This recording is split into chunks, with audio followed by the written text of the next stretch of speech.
Yeah, and she says, "Can't you see I'm washing the car?"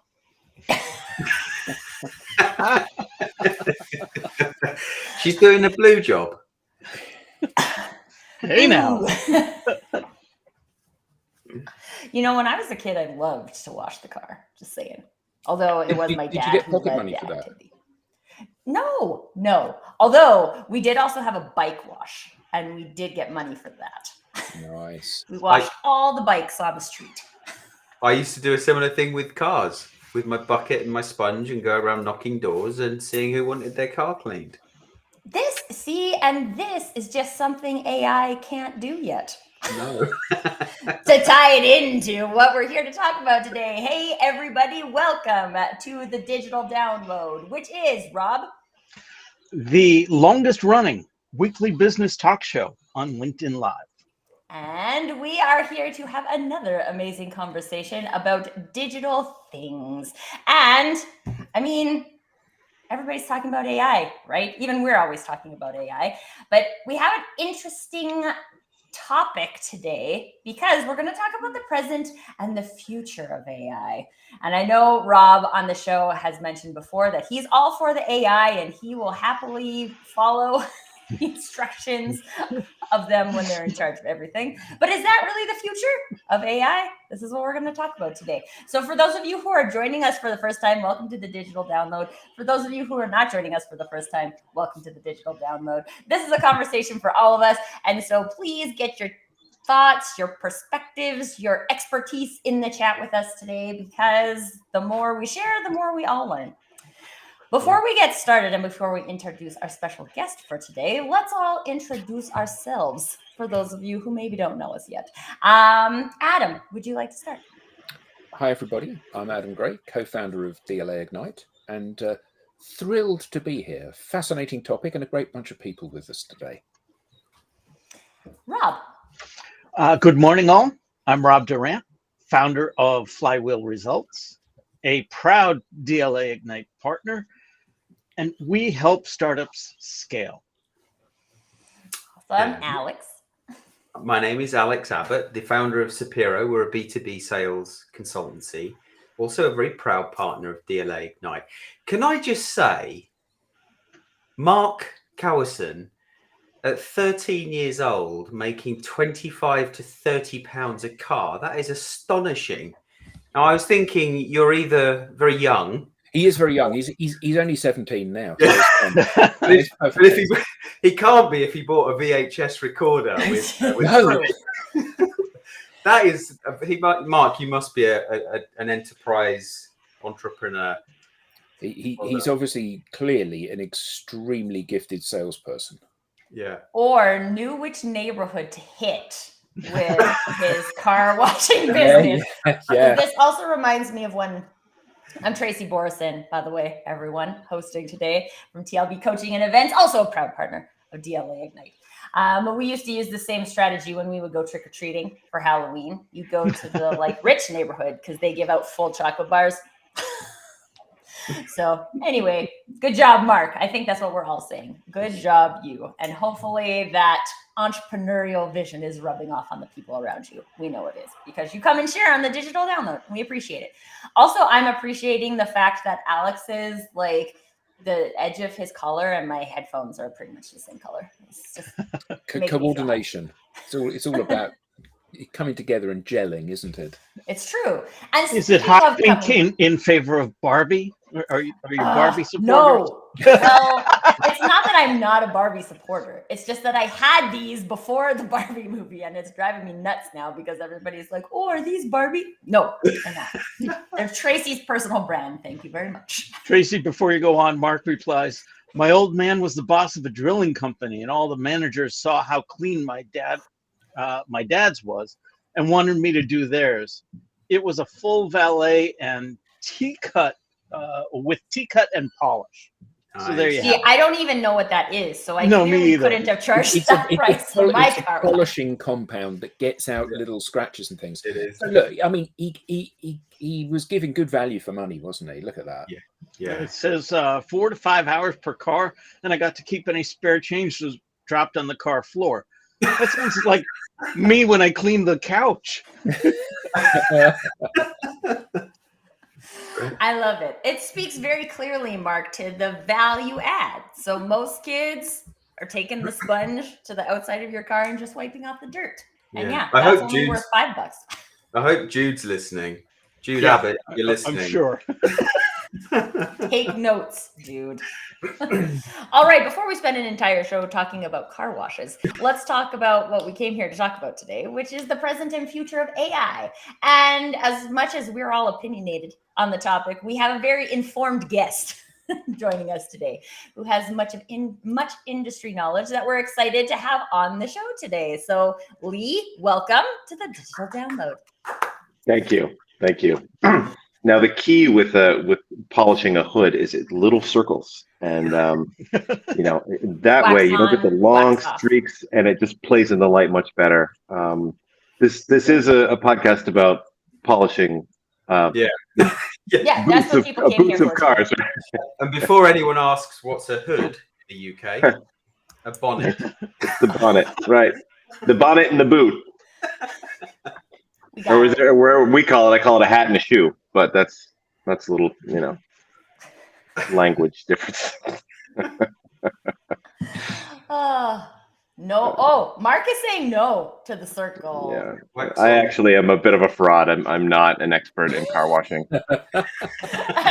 Yeah, Mark. That's what I thought, right? Wax on, Yeah. wax off. Or Yeah. it also made me think of Biff Tannen from Back to the Future. Wax on cars. Right. Yeah. But we all know how skilled Biff was at anything, so.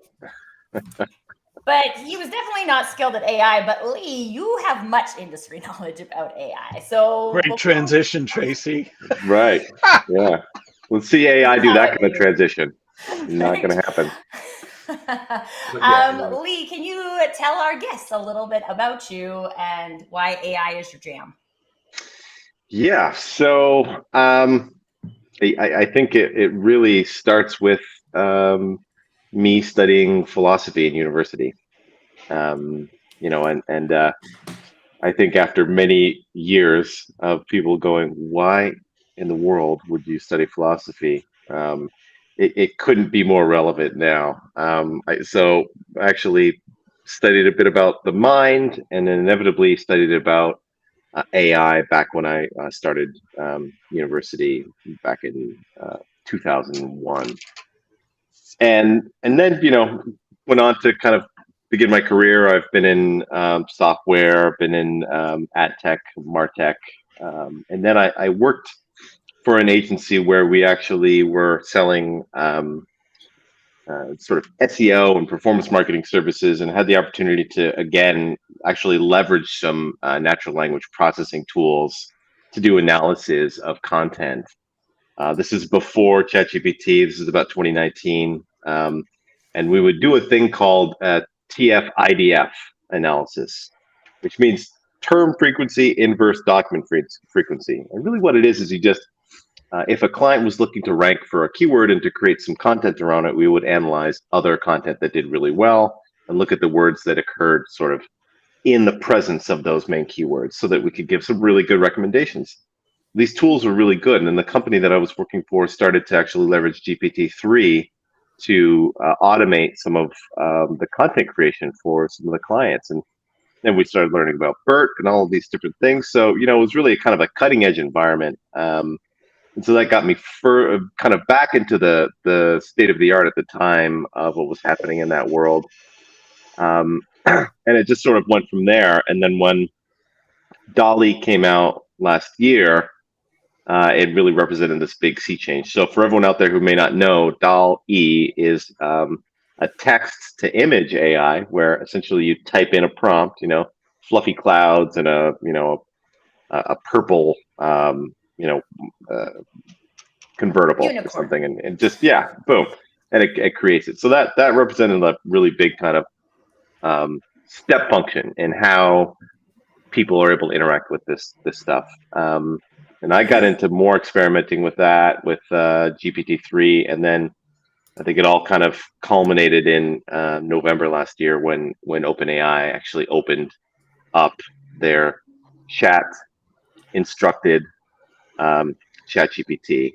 And so I work for an AI company, and so I've been pouring through the research since last year and trying to really stay on top of what's happening in this industry, not just from a technical standpoint, but also from a philosophical standpoint and from a kind of a social standpoint as well. So that's why I kind of here where I am, why I'm super interested in what's happening in this world, and trying the best I can to kind of spark conversations about this, because I think public engagement with the topic of AI is probably one of the most essential things that needs to happen for us to see this kind of future that we're looking for. So, Lee, can I just say, the first thing I heard you say, I studied philosophy in college. mhm. And as soon as I hear philosophy, the first thought that always comes in my head is, I think, therefore I am, which is the polar opposite of AI. Do you see the irony in that, or am I just off base there? No, I think that's a really good point to make. In fact, there is an excellent book that I recommend everyone read called God, Human, Animal, Machine by a woman named Megan O'Giblin. Tracy, I'm not sure if you started the audiobook on that one or anything like that, but I No, but did I recommend did that one. download it because you Okay, mentioned good. it on my show. So you did the digital download of that. That's good.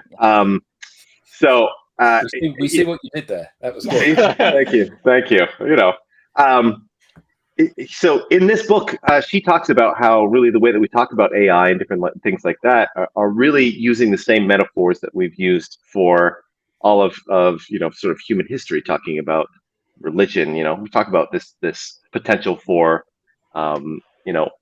godlike understanding of things, eternal life, and also being forced back into thinking about questions of what it means to be conscious, what it means to be to be a sentient being, whether we can simply say things like Descartes' "I think, therefore I am," and really understand it. And so it's an interesting point to bring up, Rob, because uh, I don't know if the way that AI work is really any different than how human brains work. I'm not really sure, because really all I see is the output from what you're saying.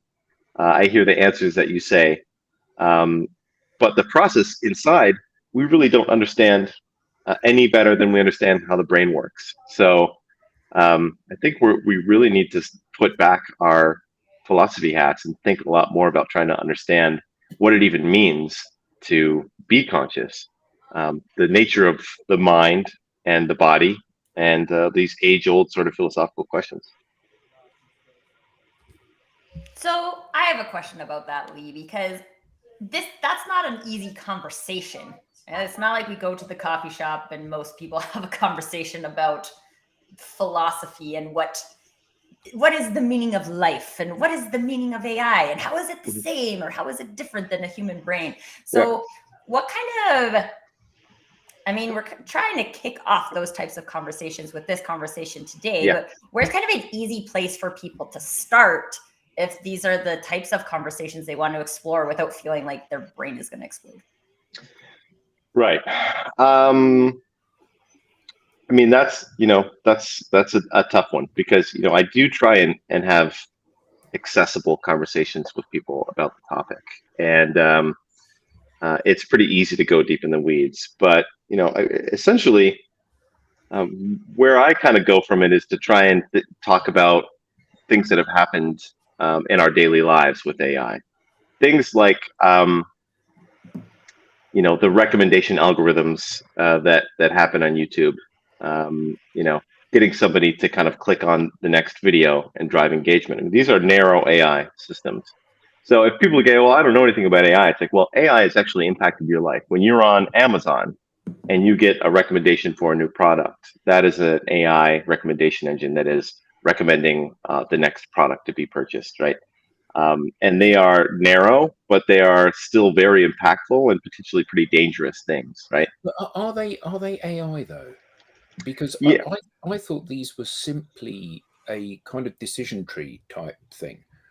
So you've looked at these 6 items, which means that the next items I'm going to suggest come from a pool attached to each of those. Yeah, I mean, they actually are AI, and but the difference is with large language models, it's a different type of animal completely. So these narrow AIs are really functioning on a pretty set standard of kind of directives, and they do a very good job at executing the thing that they're looking to do. And so to kind of let people know, this is the 2 types of AI that most people are going to be talking about. The ones like language models that are potentially going to develop into artificial general intelligence. And that's the big thing about it. It's a system that can kind of do everything, that can kind of know everything and know better than the smartest person. And you call that artificial general intelligence, because you need to remember that everybody actually on this call, probably not the audience, but everybody on this call is an idiot. So you have to assume that we're coming from a place of knowing nothing about any of this stuff. Right. Yeah. So I mean, I think there's all these conversations right now happening in the world when we talk about ChatGPT and things like that, where the people who have released these systems, and companies like Google and Microsoft and OpenAI, what they're very concerned about is the fact that this type of AI could potentially be so good at everything that it would be general in artificial intelligence, which means it's not one of these specific narrow types of AI. It's something a little bit more capable than that. It is able to kind of do so many different things that it represents almost a new potential paradigm in how we live our lives. And people are very afraid of that, and I think we need to be very careful about how we develop those things. But what I try and tell people is, if you're worried about AI, we've already seen the impact that systems that are narrowly designed to recommend the next video create a whole polarization during the presidential election in the last few years. People got really radicalized because the system got so good at driving engagement on the next click. Just really, really good at that. So all types of AI systems need to be thought about really carefully. And so, I try and bring up examples that would happen in people's real lives. And I think I think maybe when we talk about the present of AI, there is a lot of this like underlying, what is AI? What isn't AI? But just to confirm for one of our guests before we move into that, Yayan, did Lee just say that we don't understand how AI works in the same way that we don't really know how the human brain works? I think you said that. Is that what you said? Yeah. And yeah, I think absolutely. that is part of the challenge, right? Is when even Adam, when you were talking about like the decision tree, it would like, is that not what a human brain is doing sometimes too, right? Like I have this piece of it. It makes me think of those choose your own adventure books from when you were a kid, and you have this information and this information, you get to choose between these 2 different decision trees, and then the decision tree takes you somewhere, and you can always back it up. But is that, I would love, just Adam, do you think, or is it just me that think that's kind of what the human brain is? Kind of. I mean, I think that in some ways the human brain, it has a series of modules for answers that it plugs together depending on what's needed. So, I'll use this bit here and I use this bit here. But I think that one of the things that AI, certainly I haven't seen able to do yet, is to think in an abstract manner.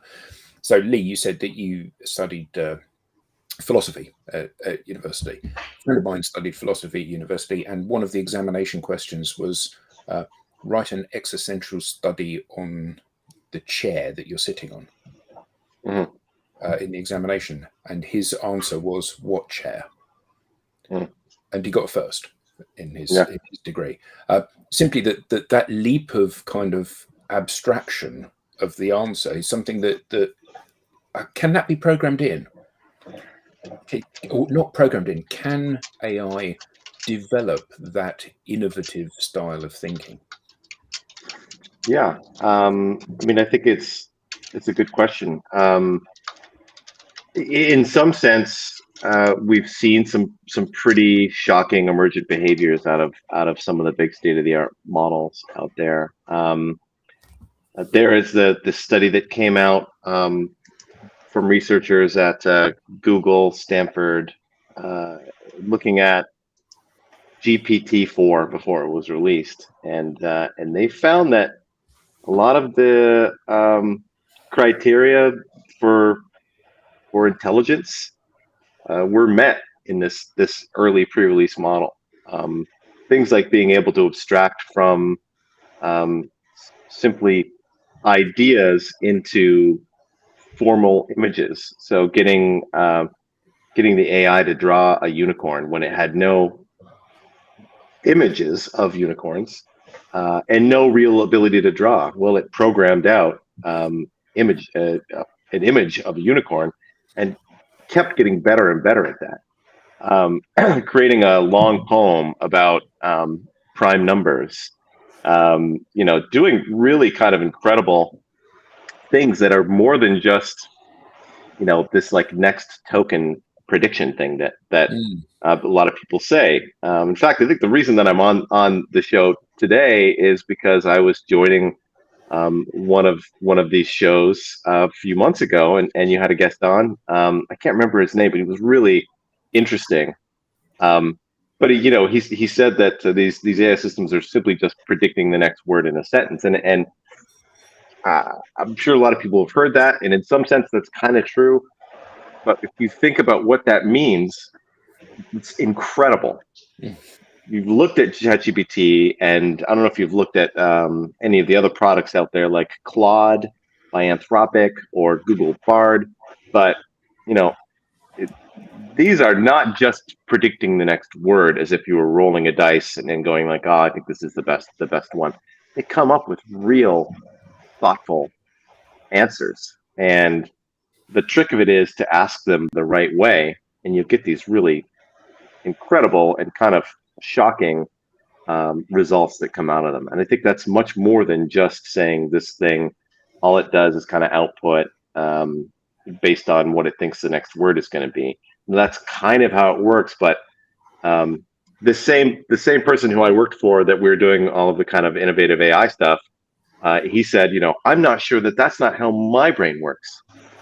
I'm not sure that I'm just not predicting the next word in what I say. I'm trying to think of the best next word. And how is that really different? I'm not sure it is different. That's the crazy thing about it. Maybe it is, but I'm not really sure, right?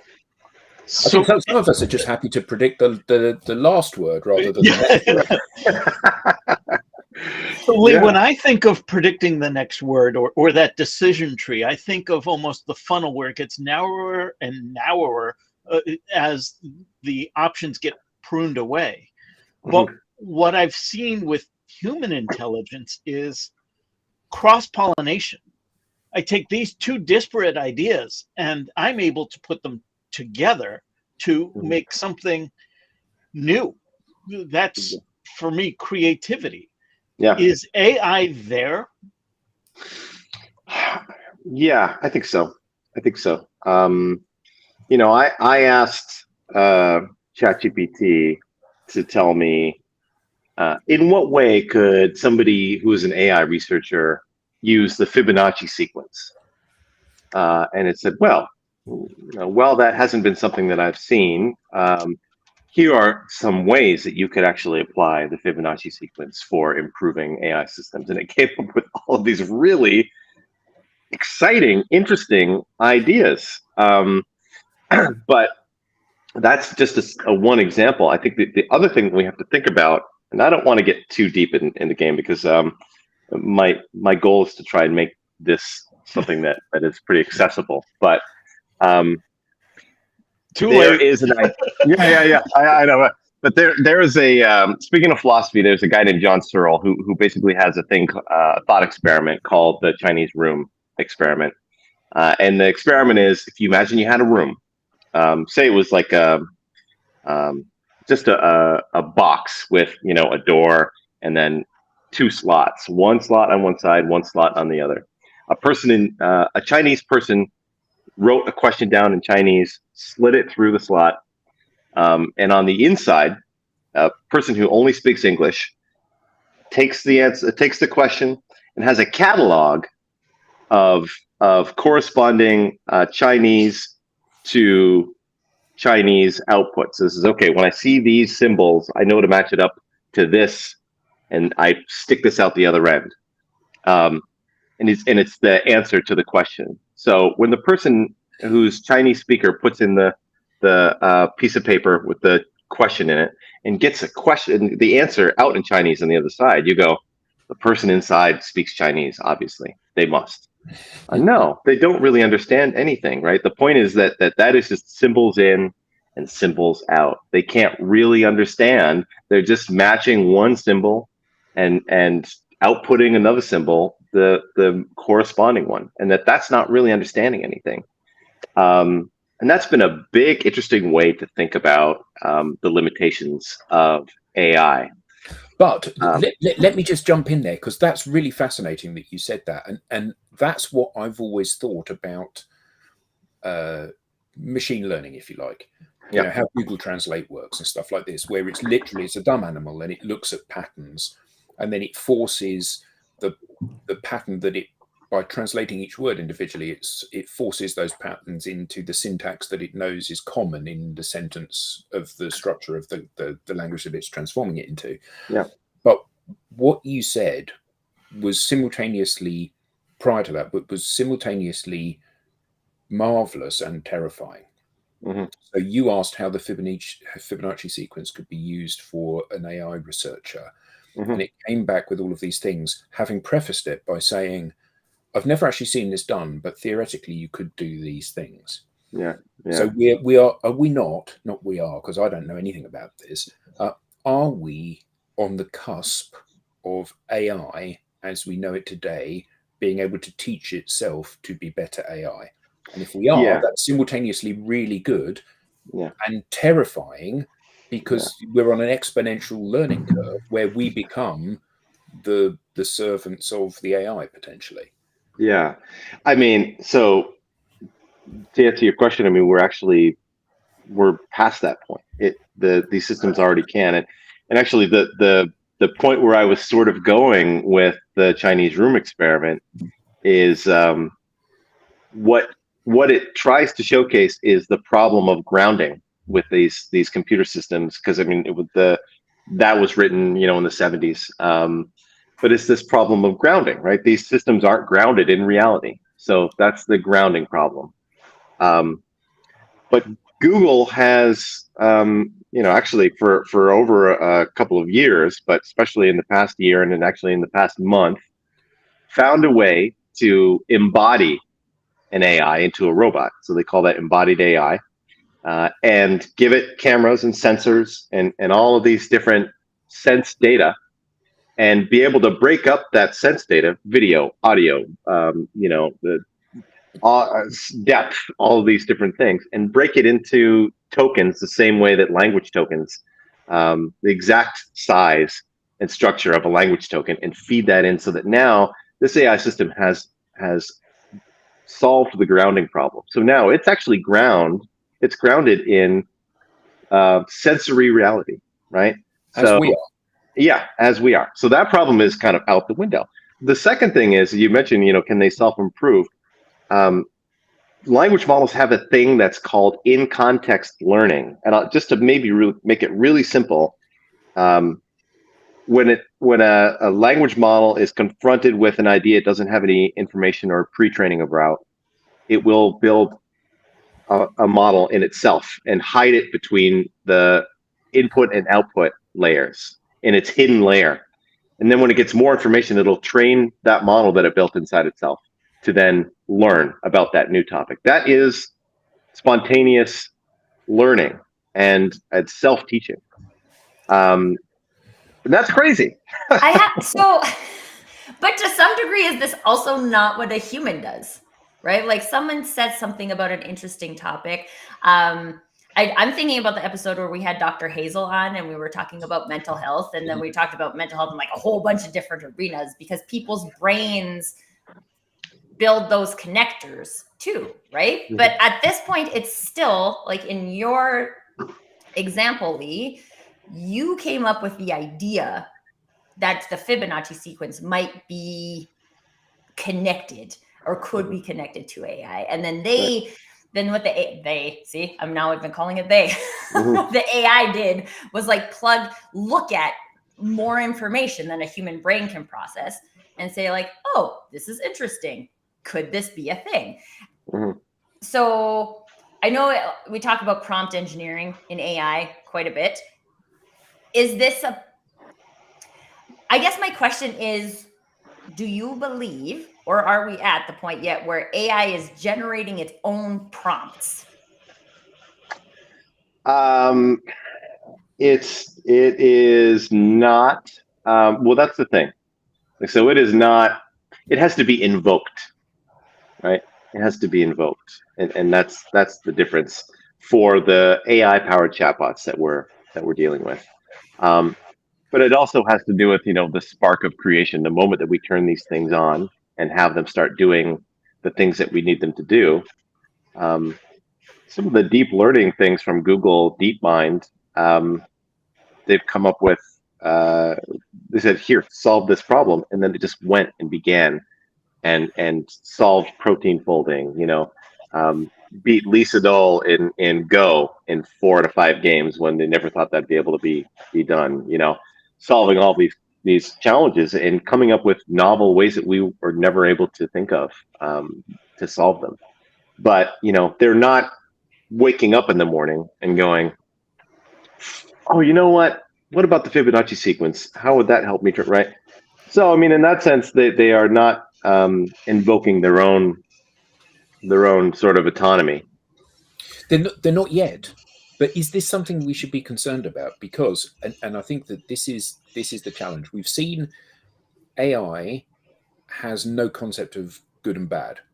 So there was the instance with Microsoft where they launched their AI bot, and pretty soon it became apparent it was a racist and a Nazi. So they had to turn it off again because it didn't have the framework inside which we consider to be decency and good behavior as opposed to bad behavior. So the AI doesn't wake up in the morning and say, have a sip of coffee and say, you know what, the Fibonacci sequence is a really interesting tool, and I wonder how that plays with AI. But you know what, it doesn't have to now because you've already told it. And I'm using that as an example, but that's true of everything. Humans want to be, we have a competitive nature. You wanted to be the first person to position that concept in front of AI. Now AI has that concept. It doesn't need to be told it again.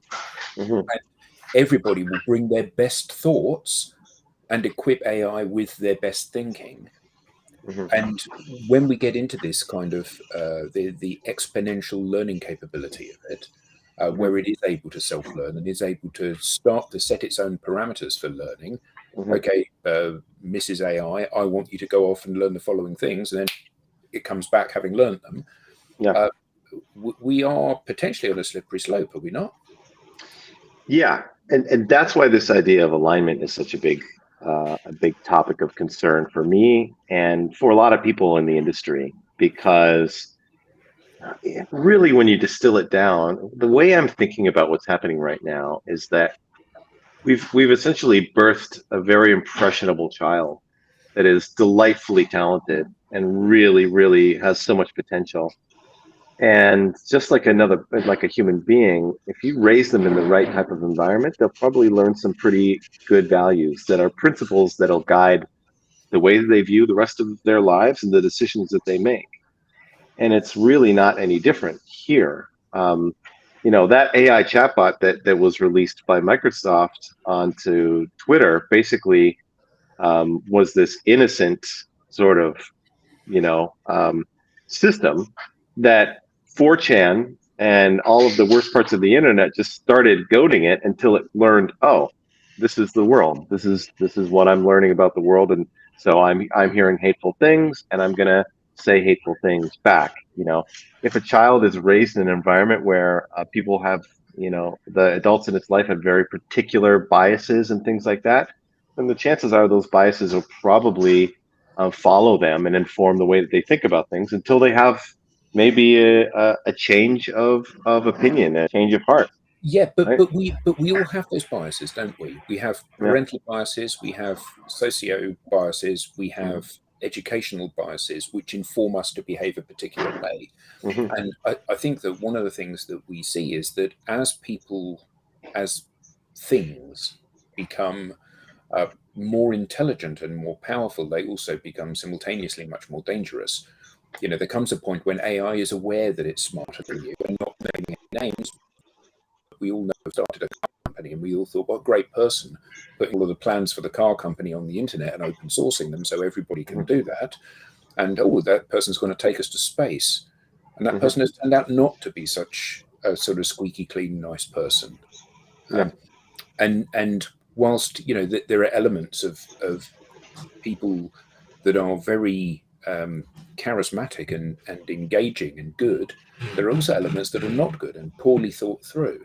And we're going to see the same thing here, aren't we? There will come a point quite quickly when AI will say, well, you've got 5 quite clever people on this podcast, but combined, they're only half as clever as I am. So I don't need to listen to anything that they say because I already know more than they do.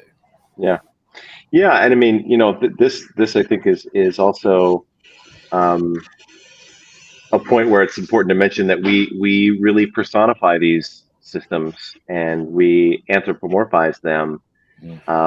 And we can't help but think that they're going to develop the same types of drivers that drive human beings to be the way that they are. Sometimes very nasty. However, I think that the difference is it's possible to align these systems so that they adhere to human goals and values. And that's really the point of alignment and alignment research in AI, is to try and make sure that these systems are aligned with the goals of humanity, our values and our goals. And I think that is a big challenge, but it's something that we have to try to make happen. Companies like Anthropic have done some really great research and have implemented their AI to be pretty well aligned. So the chatbot there is called Claude. It's currently available in the U.S. and Canada, or sorry, the U.S. and the U.K. So you guys could give it a whirl if you were interested. And it is actually, the difference between it is, like a ChatGPT is sort of retrained by humans. But Claude really keeps itself trained. So it's based on the principle of constitutional AI. It has a set of principles around human human rights, human values, human goals, and it instead of having human feedback, it aligns itself based on those principles. And if something that it's asked violates those principles, it says, I'm sorry, I'm here to be helpful, honest, and and safe, basically.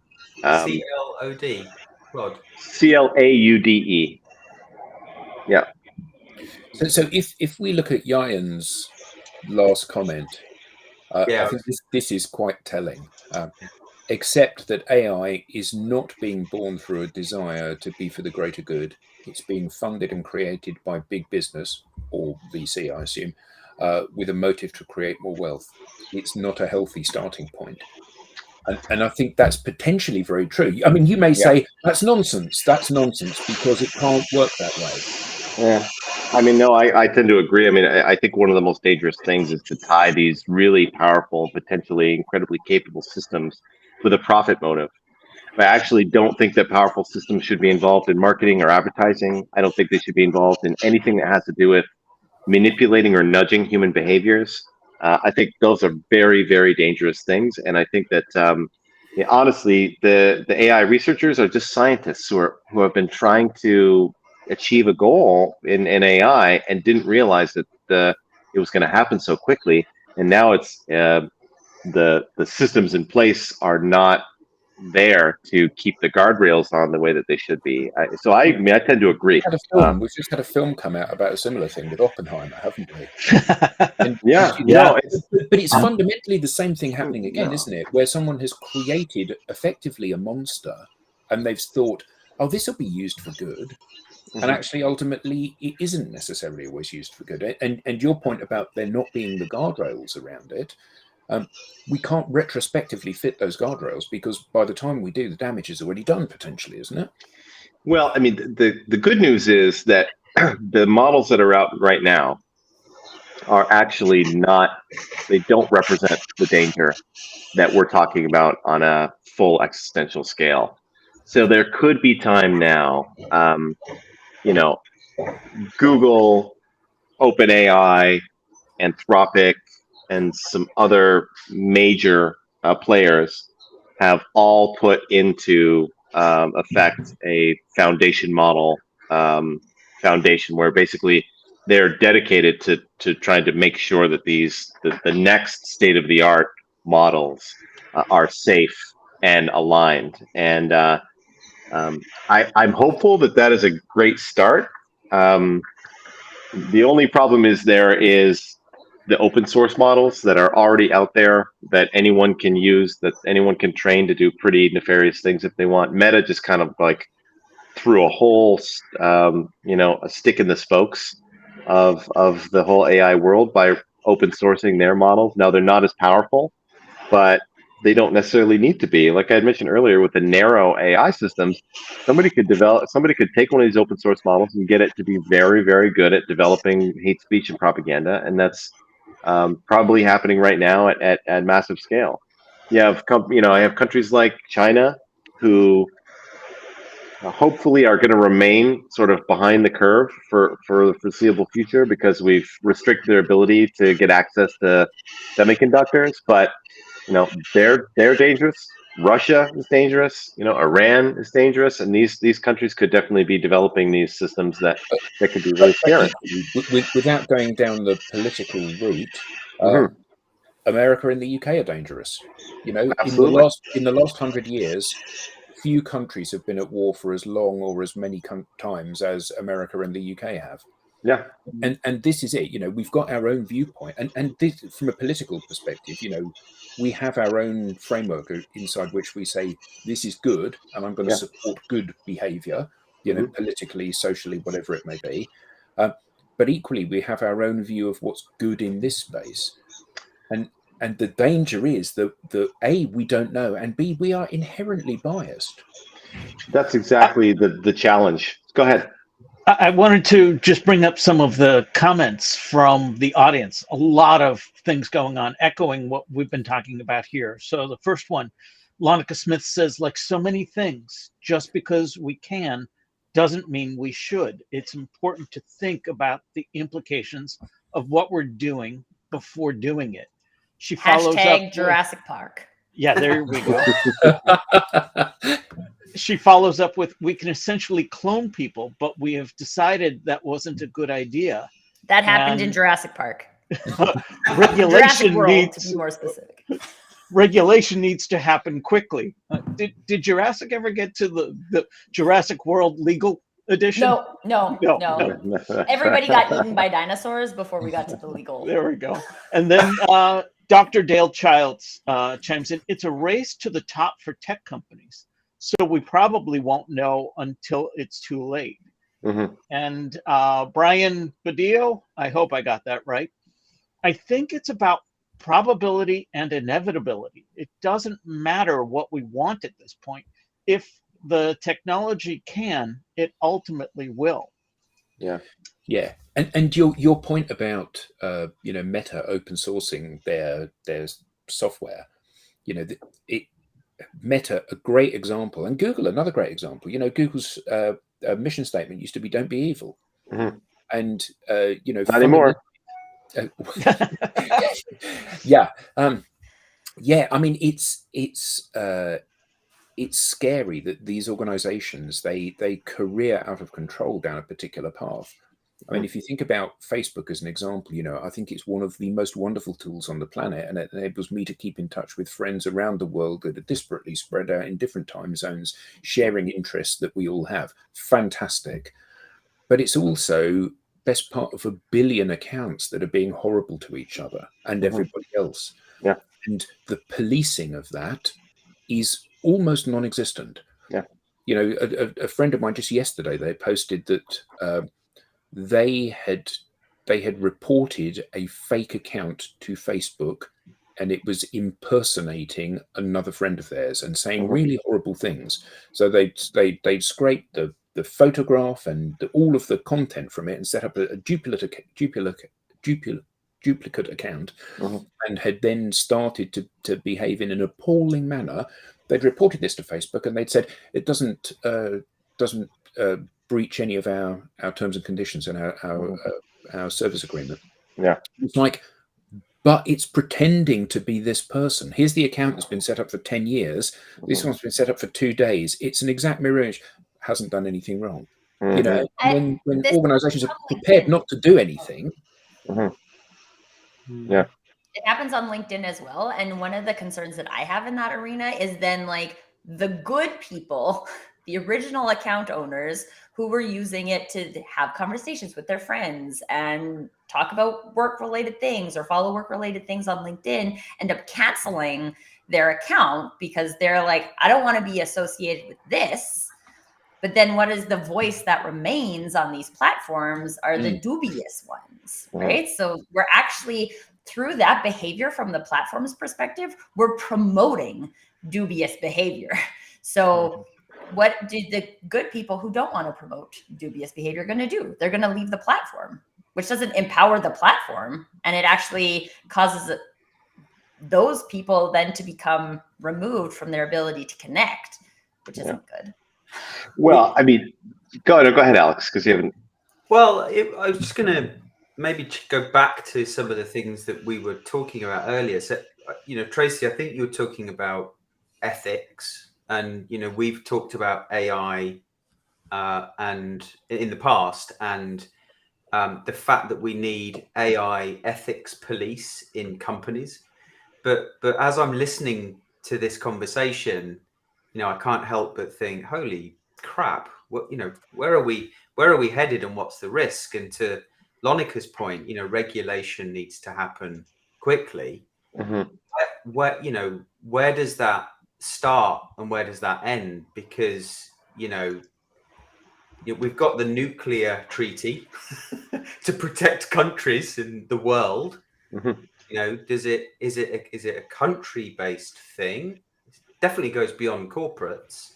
Should it be a global thing? Yeah, I think it should be global. Absolutely. I think we should view it the same way as nuclear weapons. And I think, one thing we're talking about now, and it's sort of analogous, is this idea that what you might believe and what you might feel is different than what you might believe and what you might feel. So when I was talking about alignment and aligning with human goals and values, well, the very big problem here is whose goals and whose values, right?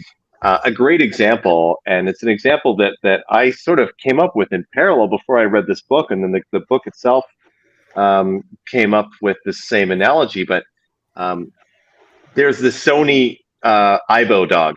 It's a little robotic dog, right? You know them, and Sony was producing these, and they became very big in Japan with the elderly. They would get these dogs as companions, and after a while, they discontinued the Aibo, and Sony stopped offering repair services. And then eventually, the independent repair services ran out of parts, and you had this whole cohort of these little robot dogs who stopped working, and so they died. Right.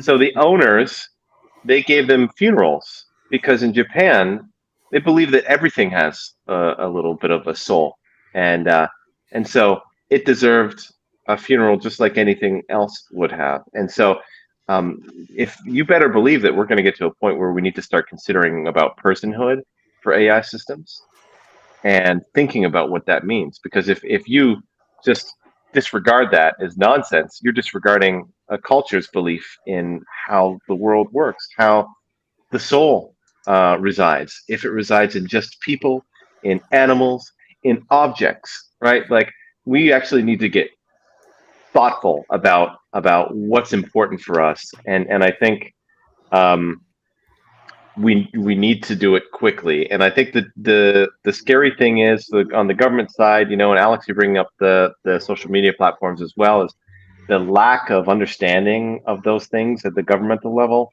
is pretty frightening. I hope that this time the leaders of these big systems like Sam Altman, and Mark Zuckerberg and Jan LeCun from Meta, and the leaders at Anthropic and all these big AI systems have done a good enough job at pitching um, people in leadership positions all around the world to understand what it is and understand why it's so important to make sure that they're safe, because the potential for good that could come out of AI is so beyond our ability to even imagine that the bet right now is that it's worth it regardless, that it's worth the gamble. I mean, we're not necessarily on a great path for sustainability as a species or as a planet, and this could be the thing that could help change that outcome. We could not only extend human life sort of inevitably and for the foreseeable duration, we could help solve climate change. We could help solve all kinds of really difficult challenges because we've got not only the intelligence of these systems to be able to solve with novel solutions, but also the ability to fabricate new technologies through these systems. It could absolutely change the course of human history, and in fact, it's considered the third disruption. The first one being agriculture, the second one being industrial revolution, and the third one being artificial intelligence. It could have such a net positive benefit for humanity that the gamble is that it's worth the risk. Yeah, but we were told NFTs were the next revolution too, so I don't know. Hey, Well, Liam, I just want to. Sorry. Lee, I wanted to pick up on something you were saying earlier. You made reference to marketing, and earlier in the broadcast, Joe had commented, Tracy would love to hear the panel's view of what digital marketing will look like in 12 months relative to adoption rates of generative AI by both brands and agencies. So firstly, would you remind us what your thoughts around AI and marketing were? Yeah, I mean, I think I would compare it back to these really narrow systems that drove the next click on YouTube, and then take that analogy and say, okay, now you have a complex, very broad, intelligent system that can manipulate human behavior, and that is attached to a profit motive. That may not be the best way to use these systems. Now, I think helping you to generate ideas for topics in your campaigns, branding, helping in the ideation process, helping design, do mock-ups and things like that. Those are great uses of AI. But if we're deploying these systems to really fine-tune at the nanosecond how to get somebody to click and to buy and to manipulate them, and a system that has enough data to really truly understand what drives a person's motivations, that's a scary kind of idea, and I'm not sure that it's a world that we want to really live in. In the short term, there's lots of talk about here's 20 prompts to 10x your marketing, and like here's how you can use AI to really improve it. I don't discount any of those things, but I just hope that we understand that we're playing around with the technology now that is fun to play with. But at some point, if we attach this level of intelligence to human manipulation, it's pretty scary, and I don't think it should be applied in that way. Mark's comment that he just posted, I think that's the second half of that is the key thing here. It's Would you down read to that who off has- for us? Yeah, well, the second bit, yeah, the actors don't agree that AI is a good thing because obviously that's that's quite a big thing at the moment. But it's this next bit. It's down to who has skin in the game as to whether AI is good or not. And I think that's the point, isn't it? Seth Godin famously said the problem with marketers is they break everything. So they take email, free delivery mechanism, and rather than use that for refining real-time communications, well, I just send it to everyone because there's no delivery cost now. And it's this laziness and constant hunger for growth that will continue to get people to misbehave. And it doesn't matter how much damage is done, as long as I'm first there and first to benefit, everyone else can pick up the pieces afterwards. And that's a fundamental human failing, isn't it? Well, and I think it has a lot to do with the problem that we're solving as well. For those of you just listening, I used air quotes for problem because a lot of the AI that's currently being generated in the sales and marketing arena is about volume. Like you said, Adam, it's like, I can't create enough. The reason why nobody's buying my stuff is because I can't create enough content. I just need to create enough content. And to some degree, that's because the people who have created the AI are selling it to you as if it solves that problem. The problem, though, isn't that you don't have enough content. It's that people aren't resonating or connecting or engaging with your current content, which means generating more of it is mostly irrelevant. And so I'm solving the problem, but I haven't solved the problem because that's not the problem.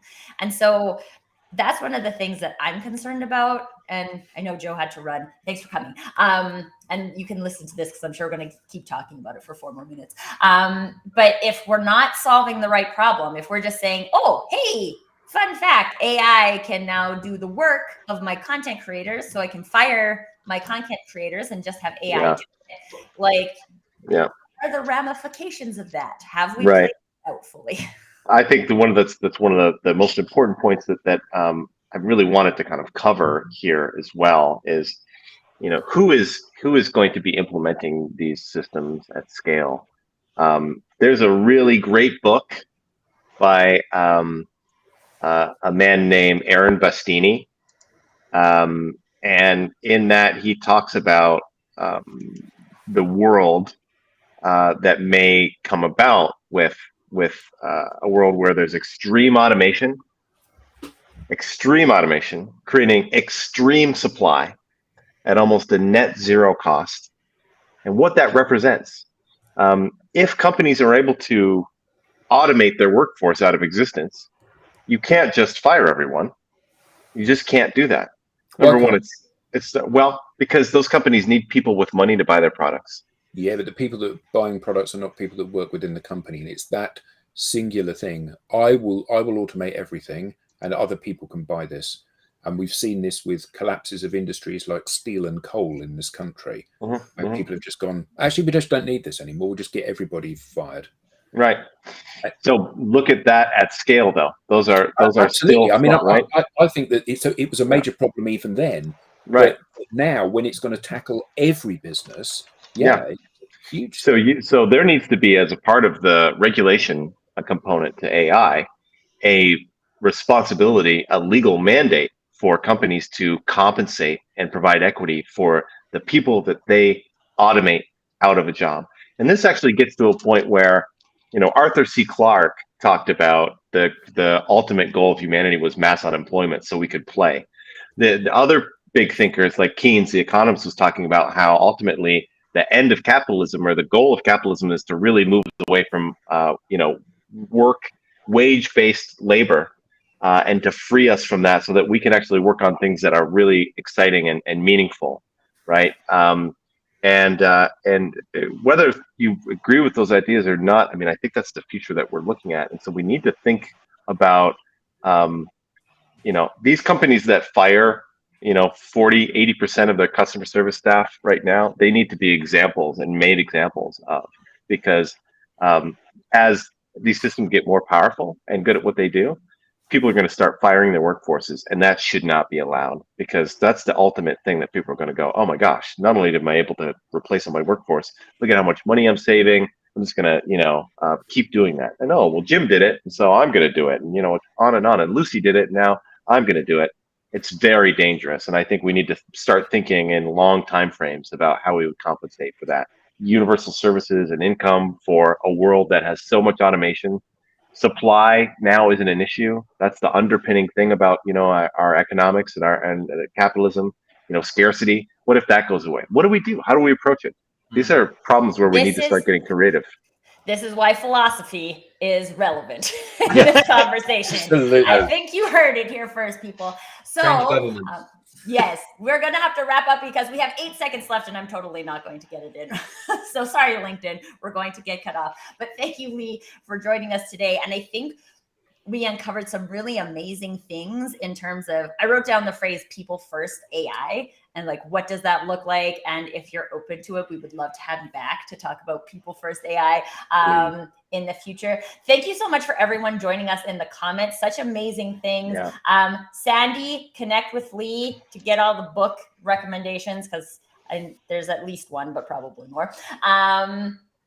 And we're not really live anymore, right? Is that right? We missed our opportunity. It'll stay on the YouTube channel. Okay, yeah. YouTube for you, YouTube. Do you want to pop up do we have our little QR code there, Rob? So sure. Follow the digital QR download. Codes. This is if you'd like to be a guest on the digital download. Have something to say?